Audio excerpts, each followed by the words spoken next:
ಸ್ನೇಹಿತರೆ, ಇತಿಹಾಸದಲ್ಲಿ ಕೆಲವು ಆವಿಷ್ಕಾರಗಳು ಮನುಷ್ಯನ ಬದುಕಿನ ದಿಕ್ಕನ್ನೇ ಬದಲಾಯಿಸಿವೆ. ಪ್ರತಿ ಹುಡುಕಾಟವು ಇನ್ನೊಂದು ಆವಿಷ್ಕಾರಕ್ಕೆ ನಾಂದಿ ಹಾಡಿವೆ. ಅವುಗಳಲ್ಲಿ ಕಾರಿನ ಆವಿಷ್ಕಾರ ಅತ್ಯಂತ ಮಹತ್ವದ ಸಾಧನೆಯಾಗಿದೆ. ಇವತ್ತಿಗೆ ಭಾರತದ ಪ್ರತಿ ರಸ್ತೆಯಲ್ಲಿಯೂ ಕಾರುಗಳು ತುಂಬಿ ತುಳುಕುತ್ತಿವೆ. ಆದರೆ ಒಂದು ಕಾಲದಲ್ಲಿ ಈ ಸ್ವಯಂ ಚಲಿಸುವ ವಾಹನ ಎಂಬುದೇ ಜನರಿಗೆ ಒಂದು ಅಚ್ಚರಿಯ ಕೌತುಕದ ವಿಷಯವಾಗಿತ್ತು. ಭಾರತದಲ್ಲಿ ಕಾರು ಕಂಡುಬಂದ ಕತೆ ಕುತೂಹಲ, ಸಾಹಸ, ದೂರದೃಷ್ಟಿ ಮತ್ತು ತಂತ್ರಜ್ಞಾನದ ಮೇಲಿನ ನಂಬಿಕೆಯ ಕಥೆಯಾಗಿದೆ. ಇವತ್ತಿನ ವಿಡಿಯೋದಲ್ಲಿ ಭಾರತದ ರಸ್ತೆಗಿಳಿದ ಮೊಟ್ಟ ಮೊದಲ ಕಾರಿನ ಕುತೂಹಲಕಾರಿ ಸಂಗತಿಯನ್ನು ತಿಳಿದುಕೊಳ್ಳೋಣ. ಈ ಯಶೋಗಾಥೆಯ ಹಿಂದೆ ಹೆಮ್ಮರವಾಗಿ ಕಂಡುಬರುವ ವ್ಯಕ್ತಿಯೇ ಜೆಮ್ಶೆಡ್ಜಿ ನಜರ್ವಾನ್ಜಿ ಟಾಟಾ.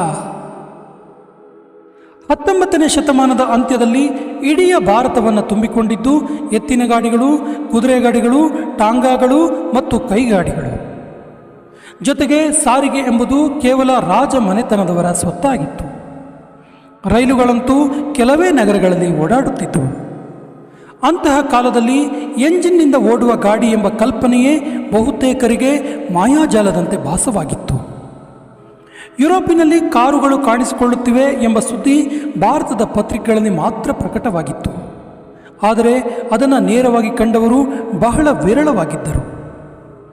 ಆ ಕಾಲಕ್ಕೆ ಅಂದರೆ 1898ರಲ್ಲಿ ಜೆಮ್ಶೆಡ್ಜಿ ನಜರ್ವಾನ್ಜಿ ಟಾಟಾ ಅವರು ಡೈಮ್ಲರ್ ಕಂಪನಿಯ ಕಾರನ್ನು ಭಾರತಕ್ಕೆ ತಂದರು. ಈ ಕಾರು ಇಂದಿನ ಮುಂಬೈ ನಗರಕ್ಕೆ ಬಂದಾಗ ಜನರು ಅಕ್ಷರಶಃ ನಿಬ್ಬೆರಗಾಗಿ ನೋಡಿದರು. ಆ ದಿನ ಬಾಂಬೆ ನಗರದ ಬೀದಿಗಳಲ್ಲಿ ಅದ್ಭುತ ದೃಶ್ಯ ಕಂಡುಬಂದಿತು. ಕುದುರೆ ಇಲ್ಲದೆ, ಎತ್ತು ಇಲ್ಲದೆ, ಯಾರೂ ತಳ್ಳದಿರುವ ವಾಹನವೊಂದು ಶಬ್ದ ಮಾಡುತ್ತಾ ಚಲಿಸುವುದನ್ನು ನೋಡಿದ ಜನರು ಭಯದಿಂದ, ಕುತೂಹಲದಿಂದ, ಅಚ್ಚರಿಯಿಂದ ಅದನ್ನು ನೋಡಲು ದೂರ ದೂರದ ಊರುಗಳಿಂದ ಬಂದು ಸೇರಿದರು. ಕೆಲವರು ಅದನ್ನು ರಾಕ್ಷಸ ಗಾಡಿ ಎಂದು ಕರೆದರು. ಮುಂದೆ ಬ್ರಿಟಿಷ್ ಅಧಿಕಾರಿಗಳು ಈ ಕಾರಿನ ಬಳಕೆ ಹೆಚ್ಚು ಹೆಚ್ಚು ಮಾಡತೊಡಗಿದರು. ಆ ಕಾಲಕ್ಕೆ ಉನ್ನತ ವರ್ಗದ ಜನರು, ರಾಜಮನೆತನದವರು, ಅಧಿಕಾರಿಗಳು ಈ ಕಾರನ್ನು ಆಮದು ಮಾಡಿಕೊಳ್ಳತೊಡಗಿದರು. ಜೆಮ್ಶೆಡ್ಜಿ ಅವರು ತಂದ ಈ ಕಾರು ಕೇವಲ ಒಂದು ವಾಹನವಾಗಿರಲಿಲ್ಲ. ಬದಲಿಗೆ ಭಾರತೀಯ ತಂತ್ರಜ್ಞಾನ ಯುಗಕ್ಕೆ ಮುನ್ನುಡಿ ಬರೆದಂತೆ ಸಾಧನವಾಯಿತು. ಮುಂದೆ 20ನೇ ಶತಮಾನದ ಮಧ್ಯಭಾಗದಲ್ಲಿ ಈ ಕಾರಿನಿಂದ ಪ್ರೇರಣೆಯಾಗಿ ಭಾರತೀಯ ಕಂಪನಿಗಳಾದ ಹಿಂದೂಸ್ತಾನ್ ಅಂಬಾಸಿಡರ್, ಪ್ರೀಮಿಯರ್ ಪದ್ಮಿನಿಗಳು ಭಾರತೀಯ ರಸ್ತೆಗಳಲ್ಲಿ ರಾರಾಜಿಸಿದವು.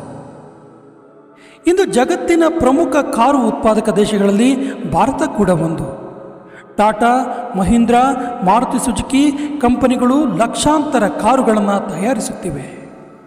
ಈ ವಾಹನ ಕ್ರಾಂತಿಗೆ ಚಾಲನೆ, ಪ್ರೇರಣೆ ನೀಡಿದ್ದು ಅಂದು ಜೆಮ್ಶೆಡ್ಜಿಯವರು 1898ರಲ್ಲಿ ತಂದ ಆ ಕಾರು ಎಂದರೆ ತಪ್ಪಾಗಲಾರದು.